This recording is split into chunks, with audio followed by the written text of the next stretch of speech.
Hey, everybody. Doug Passon coming to you, not from Studio 3553 today, but I am there in spirit. This is the last episode of 2022 of Set for Sentencing. I just wanted to say before we dig in, thank you. You know, the fact that people are starting to tune in and respond to what we're doing here is so gratifying. I mean, we've been consistently in the top 25% of all podcasts, and we've only been around 6 months. We have listeners tuning in from all over the world. This has always been for me an exercise in building awareness and about building hope.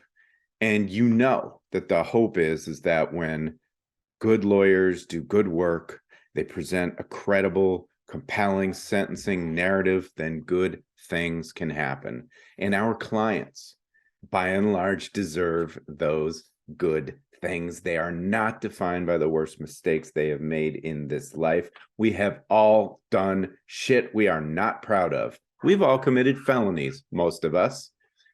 Just most of us don't get caught. Most of us don't have to answer for it in front of a judge or a prosecutor whose fate is in their hands. So, you know, I look back on all the sentencings I've been involved in just in this year, as either as lead counsel or producing the video or just consulting on the narrative. We've had serious highs, serious triumphs, and we've had some lows too. I mean, that's the way this works. And so we still have a lot of work to do, right? But I am so glad that we're doing it here in this space together, and I cannot wait for you to see what we have in store for you in 2023. There's so many amazing guests lined up already, so much to talk about, so much to learn in this coming year. So this is the last episode that it's a replay featuring yours truly. Remember, December is kind of about me taking some downtime and showcasing a lot of the work that I do. So, but here's the good news. This really is, I think, my favorite guest appearance of all time for the simple fact of Sigalle Barness. She hosts this podcast called Lawyers Who Lead. And she has this way about her that she can get you to go to places in an interview where you didn't see coming. She cracks you open. She pulls out the emotion and she makes it meaningful. And so this conversation that we had together has a lot of heart.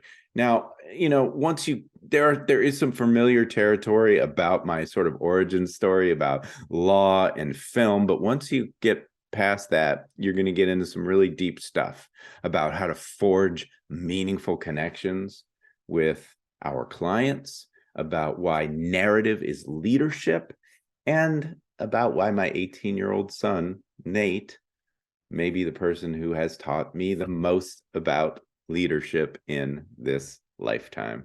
So thank you, Sigalle. Your podcast game is strong. I'm inspired by you, and you are the lawyer who leads. And the folks that do my work really have much to learn from you and your show. So I hope everyone checks out this great podcast called Lawyers Who Lead. Thank you again, Sigalle, for having me on and for allowing me to share this awesome episode as our last of 2022. I will see you back here next week, kicking off 2023 Set for Sentencing. Until then, here's me on Lawyers Who Lead with Sigalle Barness. Peace. Happy New Year. I'll see you on the other side. Narrative is leadership. People don't follow leaders who bore or confuse. They follow leaders who have the intuitive ability to establish the context and present the problem and a very cohesive solution to that problem. So that's all we lawyers do. We solve problems, and that's all story is a problem-solution dynamic. 3, 2, 1. Welcome to Lawyers Who Lead, a podcast that challenges the notion that the law lags behind. I'm your host, Sigalle Barness.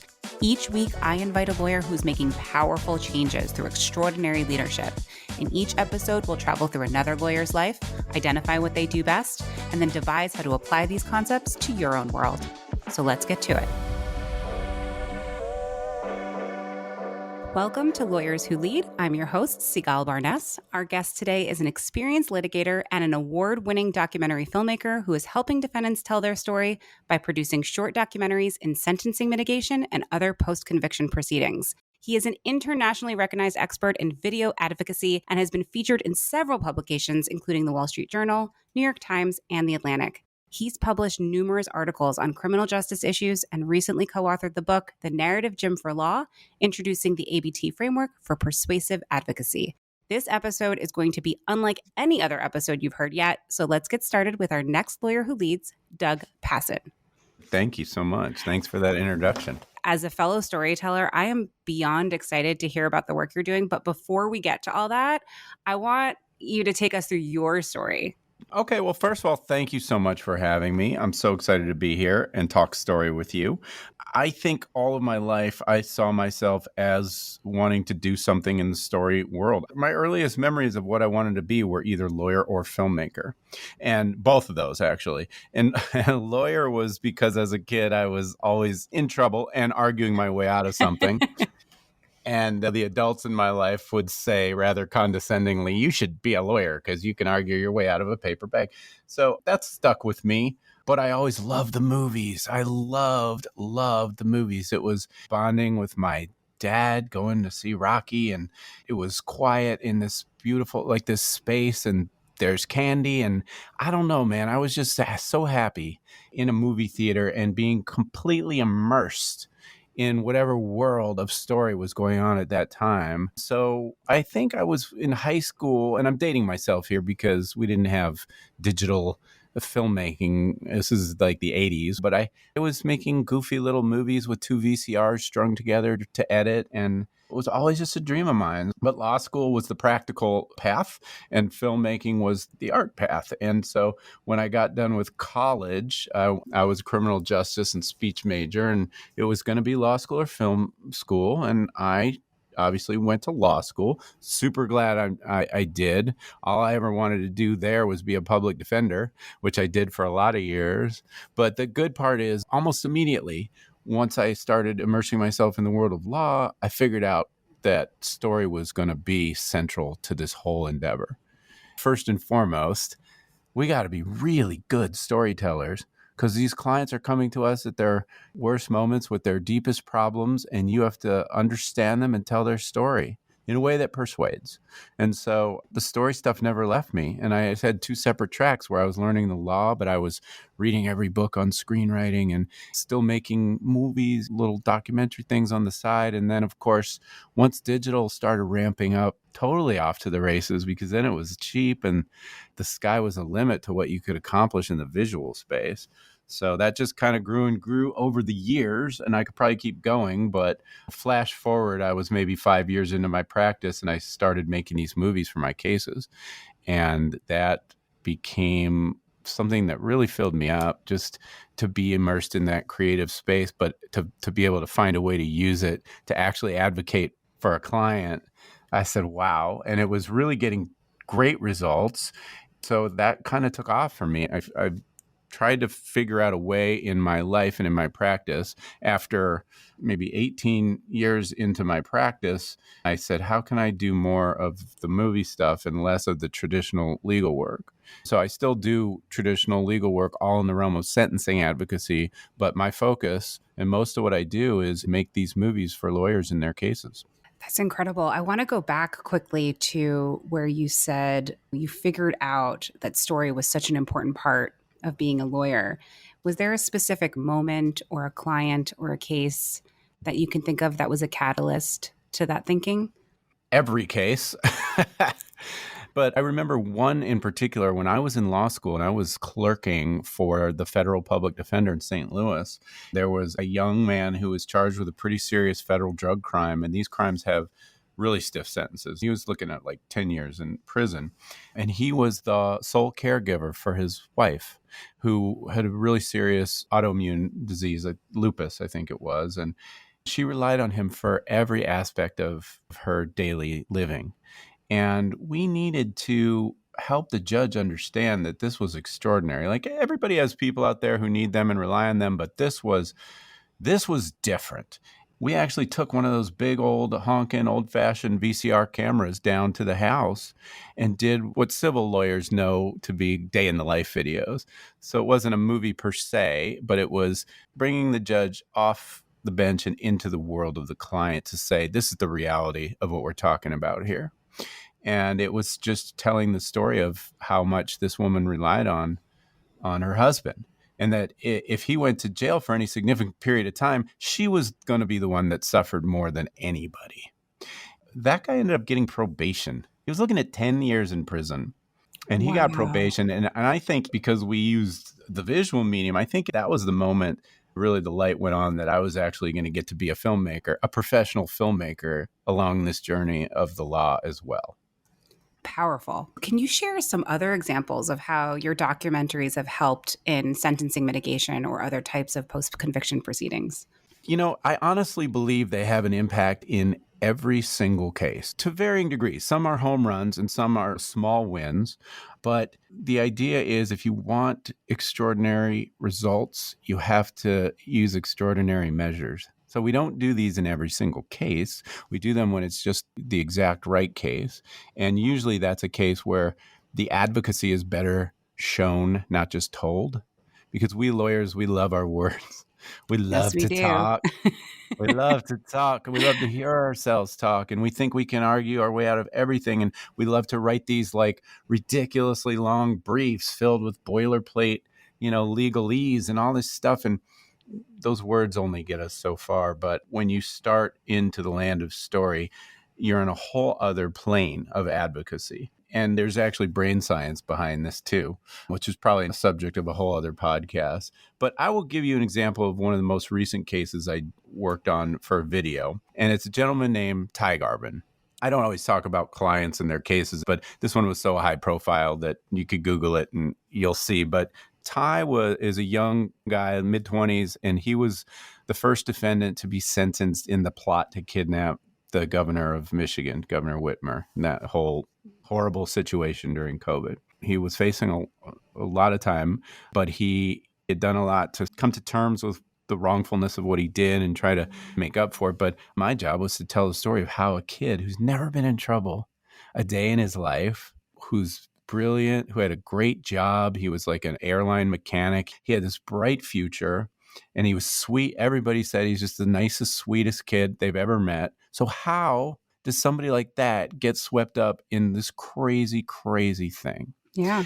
And we end up telling this story, and it's a very similar story that we hear in whether it's Islamic extremism or any other kind of total fanaticism. Radicalization was the story, and how a person can be vulnerable to being radicalized and how they can be healed and how they can actually be an example for others not to make the same mistake. So we did a movie, and the lawyers did a lot of other great work. I always call these videos the exclamation point at the end of a very long sentence.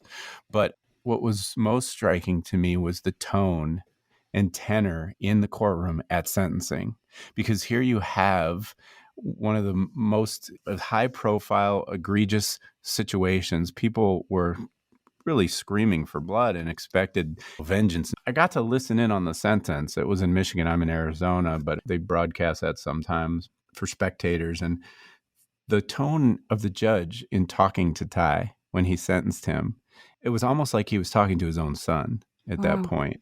It was gentle, it was calm, even the prosecutor. But at that point, they understood that the story we were telling was true, that his transformation was real, that his remorse was genuine, and that he was a human being that deserved compassion and consideration. Not everybody who comes before the court deserves that kind of level of consideration.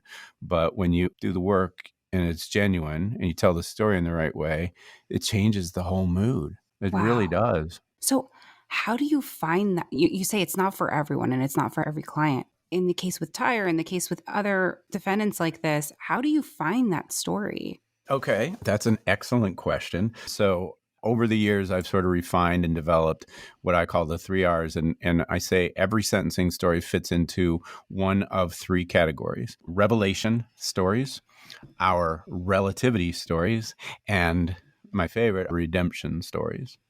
And every case I submit has at least one of those. If you haven't found it, you just got to keep looking. But the best case is you can actually weave in all three. But real quick, revelation. These are stories that sort of reveal what's often a hidden story or a hidden truth about the client and their journey that helps give context to what they have done.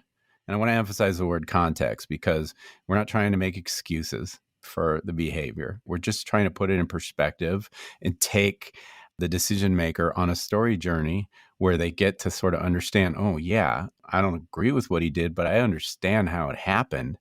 And then the home run is, and I understand how that could happen to me or someone I love, that they could fall into this mess.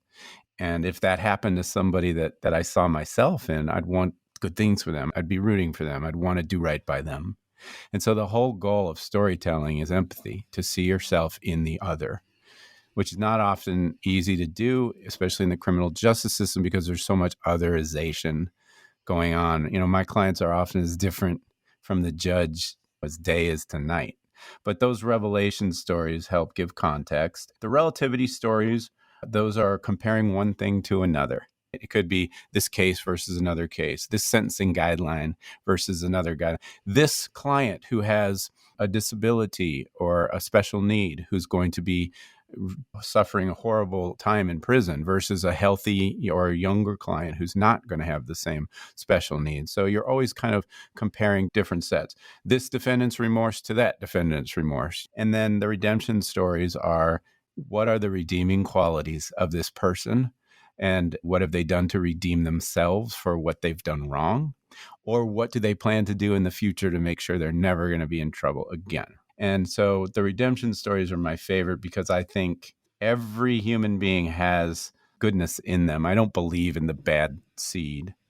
And so our goal is to make sure that the judge sees the humanity in a client. And people say, let the punishment fit the crime. And I say, let the punishment fit the person. That we don't want to judge someone just by the worst thing they've done, but by the totality of their life. And a lot of people have done a lot of good in their life, and that should balance out to some extent that one bad thing that they've done. I'm just taking a second because that's just beautiful. Thanks. I believe it with all my heart. And it comes through in what you're saying.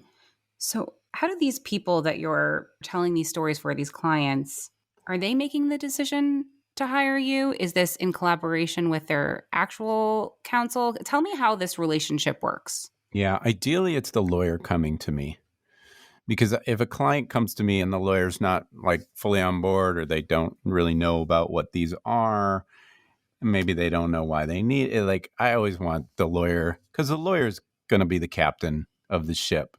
Every now and again, I'll get clients who find me on their own and they'll say, I want a video. And I'll usually say, that's great. Have your lawyer give me a call. Because I don't ever want to get in the middle of the existing relationship there. And that's not what I'm there to do. Once somebody actually enlists you to do these stories, tell me how the client themselves, is it hard to get them to open up? I mean, they're going through arguably the worst time in their life, right? Yeah. How do you foster a relationship with the client in order to tell their story? Well, this is going to sound super cheesy, but I have an old friend who was ahead of me in the parenting journey. And he said to me when I was getting ready to have my first kid, he said, when it comes to kids, Doug, I'm going to give you my best advice. The way you spell love is Time. And and I'm not likening my clients to my children, but it's the same deal. We have to build the bonds of trust with a client. They're never going to open up. First of all, they don't know what to open up about because they don't know what's important in the case. They may be carrying around this whole lifetime of trauma and don't want to talk about it or can't talk about it. And most importantly, don't even know why it would matter in the first place. So I think that is one of our greatest challenges. Put the story aside, the movie aside, everything aside. I think that's one of our greatest challenges as lawyers who represent clients, because we're so busy and we're always running from point A to point B. And I think our brains are wrecked in law school because we are trained to get to the facts. What's the issue? Focus in. So here's my police report. We're going to go through this. Tell me if you don't agree with anything, blah, blah, blah. And that's a wrong way to represent a client, at least in a criminal case. I can't speak to other cases. The right way for me is the first time I sit down with a client, I may have the police report, but I'm not busting it out. I don't want to talk about any of that. I want to talk about you. Just tell me, first of all, what's going on in your life? Is there somebody you need me to call? How are you feeling? Like, whatever it is. And then my favorite question is, what are you into? As a lawyer, anyone listening to this, have you ever just asked your client, like, what makes your heart sing? Like, what makes you tick? And you find out they're a master craftsman or they play cello in the symphony. They're all inroads to storytelling and trust building, because the client's seeing you sitting there caring about their life story, then of course they're going to trust you, and of course they're going to open up, and they're going to tell you things you never imagined you'd ever learn in a lifetime, right? So that is, first and foremost, that is the way that we pull story out, just by spending the time and getting to know them. So, on that note, Doug, tell me, what are you into? Well, besides making movies, I'm a musician. I play guitar. I write songs. I'm a singer-songwriter. I have a set of guys, a lot of lawyers, that we get together every week in somebody's living room and we jam together. That is my favorite thing. I've been doing that since I was 14. It got me through all my angsty teenage years. Awesome. And thank you for asking. What are you into? I have not been playing guitar since I was 14, but I actually just picked up the guitar since the pandemic. So I've been playing the acoustic guitar, and I've really enjoyed it. And I wish I was in your area, because I would love to come to one of your jam sessions, although I would probably know 2 songs and that's about it. But thank you for asking, Doug. I appreciate that.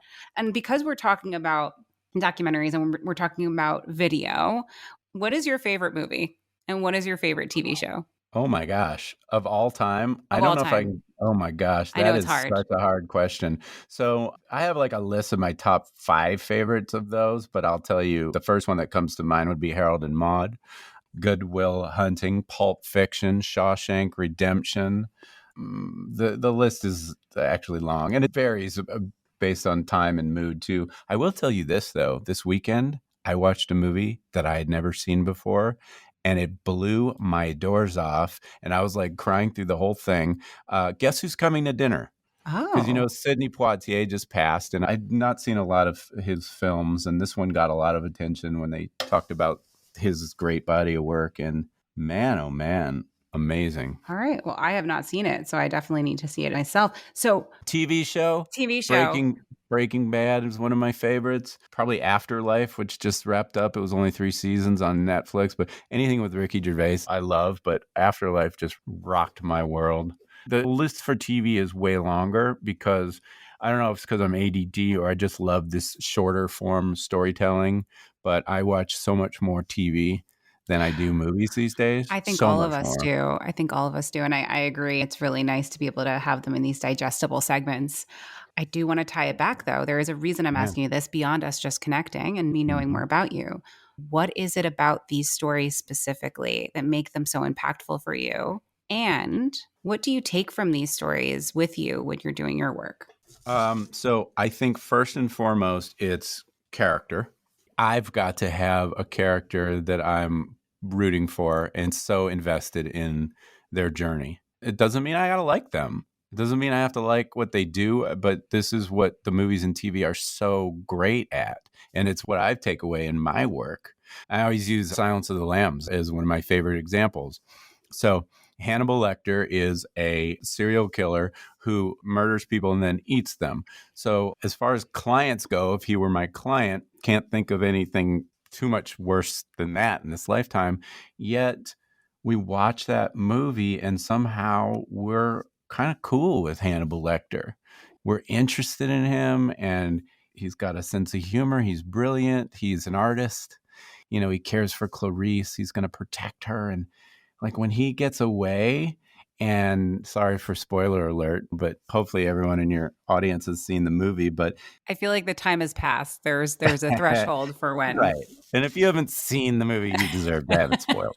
Um, he gets away at the end and he's going to hunt down, he's going to stalk and eat this Dr. Chilton, right? And is there anybody who is like, oh, that's really horrible? No, we're like, cool, man. So like, we're fully on board with that.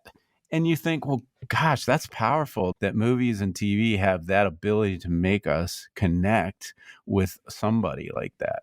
And so for me, that's all character development. It's Tony Soprano, it's Saul Goodman, it's Walter White. And the way that we connect is we see ourselves in their journey, or we see something about them that we really admire and wish for ourselves. So for Hannibal and his food and his art and his intellect, those are admirable qualities. For Walter White, his story is he's just always been kind of kicked around. He was a guy who was brilliant, but never felt like he reached his full potential, and he wanted something more. And he wanted to be powerful, and he wanted to be respected, and he wanted to be the best, at what he did. And even though that was like meth manufacturing and murder, you still connect with those qualities of wanting that human wanting. I forgot what your question was. I got off on a tangent. No, my question was, why is it so powerful? Why are these stories so powerful, and how do you use them in your work? Exactly. So it's these character connections, and I call them empathy points, and I look for those in my work. How does this person who maybe doesn't look like the judge, maybe doesn't have the same educational background, economic, socioeconomic, like I said, different as day as tonight. How can we start to see ourselves in them? And so that's the story. That is all we're doing with story, is we're looking for those story points that create the bonds of empathy. So that is the guiding light for all the work that I do. Why do you think it's so important for someone with a legal background, a lawyer, to be the one telling these stories versus, let's say, another documentary filmmaker? Yeah, that is tough because there are good qualified production people, and they're really good at storytelling, and they're really good with the camera and everything else. So they can make a movie that looks good and sounds good. But the problem that I find is twofold. One, they don't have the perspective about the other side of this, which is what happens in court, what moves the needle, what is the judge looking for, what is the judge going to be kind of upset about. Gratuitous use of children, for example, unless you have a really good reason, the judge is going to feel like you're just trying to manipulate. So they don't have the full perspective of the legal arena to know exactly which story is going to be the best story to tell. The other thing is really documentary. What's the first chunk of the word documentary? It's document. And I look at these as a legal document. Again, we could go down this rabbit hole because I think a lot of people, that's the main critique. It's not valid, but you'll hear about sentencing videos is that this is somehow not true, that because it's movies, it's fiction, it's tricky editing. It's none of that stuff. Like any other document that we present in court, it's a legal document, and it has to conform to legal standards and ethical standards. And when you do an interview, for example, it's a very different interview than a deposition. It has a forensic element to it. And all that stuff could be discoverable in the course of a proceeding. And so it makes sense to have a lawyer deeply involved along the way. And if you don't have a lawyer doing the video end of it, then there are pitfalls. But if you go that route, my best advice is you, lawyer, who brought this video person on, you're the director of this film. The director is always on set. The director calls every shot. The director knows the script backwards and forwards. The director is in charge of the story and every other element of it. So the worst thing you could do, lawyer, is not hire me, but putting that aside, the worst thing you could do is just hire a production person and say, okay, please go make a nice movie about this case and not be involved. It's a recipe for disaster. Yeah, it seems to me as though these two elements are really important. I mean, you have the lawyer that's on the case that's doing a plethora of other things that are going on. So to hire a lawyer that's going to be well aware of the things that are going to be happening and ensuring that this documentary is not only considering the audience, the judge, but also considering all of the ethical considerations and the legal pitfalls that can come with a documentary like this seems so necessary. Yeah. Fascinating. Yeah. So I want to get to your book, The Narrative Gym for Law, Introducing the ABT Framework for Persuasive Advocacy. What is the ABT framework? The ABT framework is a one-sentence template that conveys the core elements of narrative. We call it the DNA of story. So it's created by a gentleman named Randy Olson. And Dr. Olson was in the science world, Harvard PhD biologist, marine biologist. Then he went to film school and he learned story, and he's a story expert. And his sort of mission was to make scientists better storytellers because they're very data driven and kind of dry sometimes in their presentation. So he distilled 1,000 years of story magic all the way back to Gilgamesh and Aristotle, all the way forward to McKee and Sid Field. And I'm sure you know all these books because there's a million of them out there. And the trouble is there's the million of them out there. Yeah. And it's, it's deep. There's a lot of different moving pieces to story structure. So this isn't about the content. We're done with that. We're at the form now. How do you put together a story? We've been looking for so long for a very tangible way to just do this. ABT makes it simple. It stands for and, but, and therefore. And these are the three core elements of all good narrative communication. And if you go back, you'll see that they've always existed. It's just Dr. Olson gave a name to it and identified it and put it in this framework. But if you go back to the Gettysburg Address or Martin Luther King's I Have a Dream speech, you'll see the structure. It's there. And if you're a Joseph Campbell fan, The Hero's Journey, it's the same thing just boiled down to its essence. So and material is this ordinary world, this calm place where we can all agree with each other and connect with each other and draw us in. But that's not a story. If it's just and, it's boring. It's confusing. I'll give you an example, and it's in the book. Miranda. Yeah, I was going to ask you to give that because that was very helpful for me when I was reading. Miranda is an example of non-narrative, boring, confusing communication. That's why almost every one of our clients waives their rights and talks, because it's all and material. You have the right to remain silent, and anything you say can be used against you, and you have right to a lawyer, and if you can't afford one, we'll get you one, and you can stop talking. Who's anybody asleep yet? So what you need in narrative is the but. The but is the most important thing because the but is what activates the brain. It's what makes you lean in and pay attention. It's a fundamental expression of the problem that you're trying to solve. And the therefore is the solution. It's the resolution. So the but is the conflict, the consequence. And every good story is just filled with buts. Everything is an obstacle, a problem. I just talked about Guess Who's Coming to Dinner.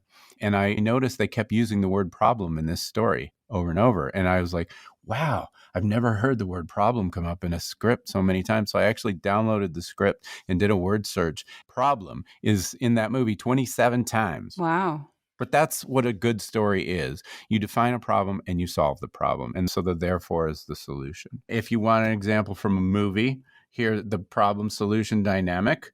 A boy discovers an alien in his backyard.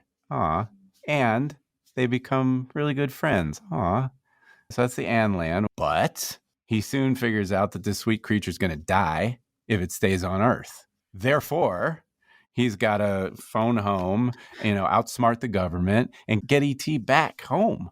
Yeah, it's a great movie. But that's ABT. I call this a gateway drug because once you get your foot in the door, the lights go on with, I get it, ABT, then you start to see how that's really just a reflection on all the great story models over time. So then you start to get kind of curious and go, what is this hero's journey stuff? What is Aristotle talking about in poetics? And then you start to geek out on story like you and I geek out on story. So can I try this for a second? Please. So I'm going to try this in sentencing mitigation. Sigalle gets arrested for buying a beer in a place that she's not supposed to buy beer. I don't know. I'm just making this up. So Sigalle gets arrested and buys beer in a place that I'm not supposed to buy beer. But Sigalle grew up in an area where buying beer in this capacity was actually extremely common. And the beer was meant to medicinally help her mother. Therefore, her sentencing should be less because of these circumstances. Yeah, I love that. It's pretty darn good for on the spot. Well, I'm wondering if it's a true story, but we don't have to talk about that. But yeah, and that's a really nice relativity story and a revelation story, because what you're basically saying is, yeah, I did this. Yeah, I'm sorry. I'm not trying to make an excuse, because ignorance of the law is no excuse. But in order to make the right call, you need to take this journey with me through story and figure out why I made this dumb decision that I did, and why I'm sorry for it, and why I'll never do it again. Right. So that's a great example of an ABT. If you want, real quick, we talk about Ty Garbins. Yeah. And file this under gateway drug, because Hegel, one of the great story philosopher guys from a long, long time ago, he calls it thesis, antithesis, and synthesis. So you start out in the ordinary world, the and material. So for Ty, thesis is your ordinary world, good kid, never in trouble a day in his life, building this great career as an airline mechanic, right? These are all things beyond dispute and land. Antithesis, the but, turn it on its head. The story's going to take a big turn, but he got involved in this crazy scheme, sucked down a rabbit hole of grievance during a pandemic, and gets involved in something so bad. Synthesis, we got to reconcile these things and bring it all home with a resolution of therefore. When he realizes he did something wrong, he's trying his best to make amends. He'll be an example to all who might fall into the same trap, and he's worthy of consideration. But it's a story structure. Way better than what I did. That was beautiful. And I want to tie it back to your podcast, because first of all, I love what you're doing, but this is about leadership. Narrative is leadership. People don't follow leaders who bore or confuse. They follow leaders who have the intuitive ability to establish the context and present the problem and present a very cohesive solution to that problem. So that's all we lawyers do. We solve problems, and that's all story is a problem solution dynamic. And I want to just say one last thing on this subject. If you don't lead by constructing that narrative, you just present all this and material, you're giving someone else the permission and the ability to take that material and make their own story out of it. And you're not going to like it. You're not going to like what story they make, because it's not going to be the one that you're setting out to tell. And that's a trap that we fall into. And I see a lot of lawyers, especially in the criminal sentencing context, fall into, which is, judge, he's homeless, or he had a drug problem, or he was beaten by his parents. And okay, that's all important, but you haven't given me the story. So what am I supposed to do with that?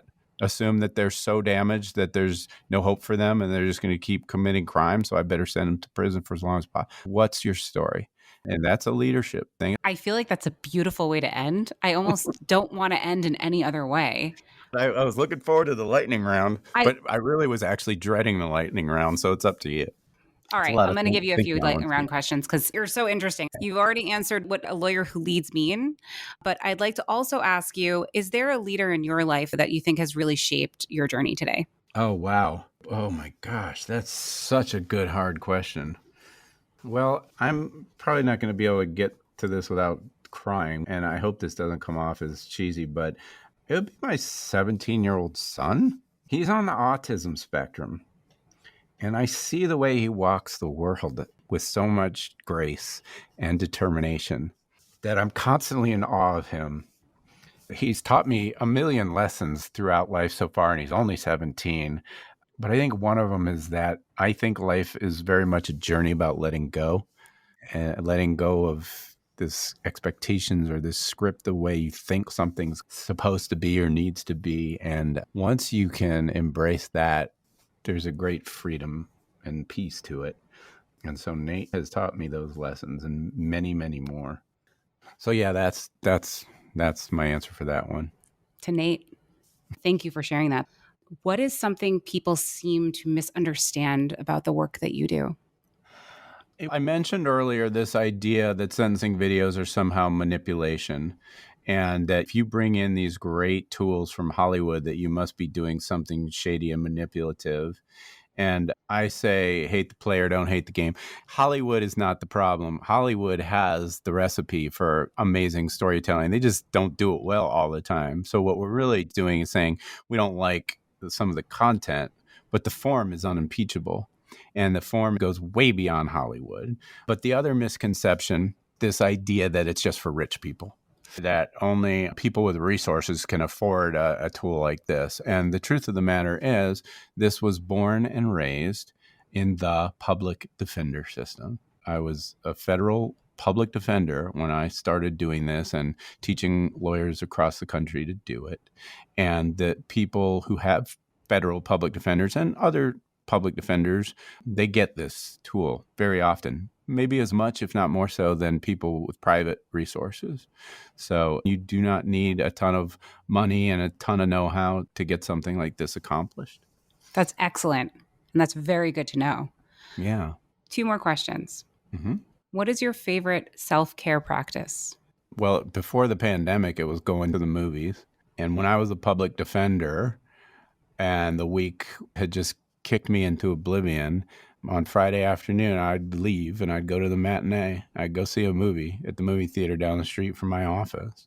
And I chalk it up as professional development, and you should too, because every movie you watch and every TV show you binge is just a lesson on storytelling. Yes. Good storytelling and not so good storytelling. Yes. But that in and of itself should be a great gift to every lawyer, because our job is hazardous to our health. It's stressful. A lot of people don't make it out alive. And anything we can do to give ourselves that gift, we should do. So for me, it was going to the movies, but music more than anything. And if I have a guitar in my hands, everything is right with the world. That's it. Agreed. If there was one thing you could improve about the legal industry, what would it be? It's got to be the fact that humanity is stripped out of the process. I think we got to start right at law school at the very beginning. You know, we read these cases and we never even consider the fact that these are like real life people who had steel girders dropping on their heads and the burned and hairy hand from the paper chase. These are real people. I think that gets lost from the very beginning because we're so concerned with issue, rule, application, conclusion. We carry that forward into our practice, and we're somehow taught that we need to be disengaged and dispassionate, and that's how we really are the best. I don't believe that. I think the process, especially the criminal process, is built to strip the humanity out of it. Look at the sentencing guidelines. It's a table with numbers on it. We plug in the numbers, and that determines years and years and years of a person's life. That's wrong. And so at every angle, every avenue, I want more humanity to be injected into this process. Amazing. So thank you, Doug. I cannot tell you how incredible this talk has been for me. I have learned so much about what you do. I thank you for all the work that you do for all of your clients out there. Thank if anyone, you. Of course, if anyone wanted to get in touch with you and learn more about what you do, learn about your services, your consulting, or just talk movies, where can they reach you? So DougPassonLaw.com is probably the best place to start, but I'm on all this social media sites at Doug Passon Law. So I'm not too hard to find. Well, thank you so much for being here. Okay, thanks, Sigalle. Thank you, leaders and future leaders, for listening today. We have a new guest every week, so don't forget to join us next week. If you enjoyed this episode, subscribe or follow us anywhere you listen to your favorite podcasts. You can also follow @LawyersWhoLead on social. Let's celebrate and continue to build a community of leaders in law together. Lawyers Who Lead is made possible by Lawline, the leading online platform for lawyers who want engaging, relevant CLE and professional growth content. For over 20 years, Lawline has helped hundreds of thousands of attorneys level up by providing award-winning courses in hard-to-find areas and high-demand fields. They have so many courses to choose from that are actually really interesting to listen to and watch. That's why Lawline's rated the highest in the industry, with almost 5 stars and over 1,000 verified reviews on Trustpilot. Lawyers Who Lead listeners get $100 off Lawline's unlimited annual subscription, which means you can take as many courses as you want for a really good price. Just visit lawline.com/podcast to get the special offer. Check out Lawline for the best content for leaders and future leaders in legal.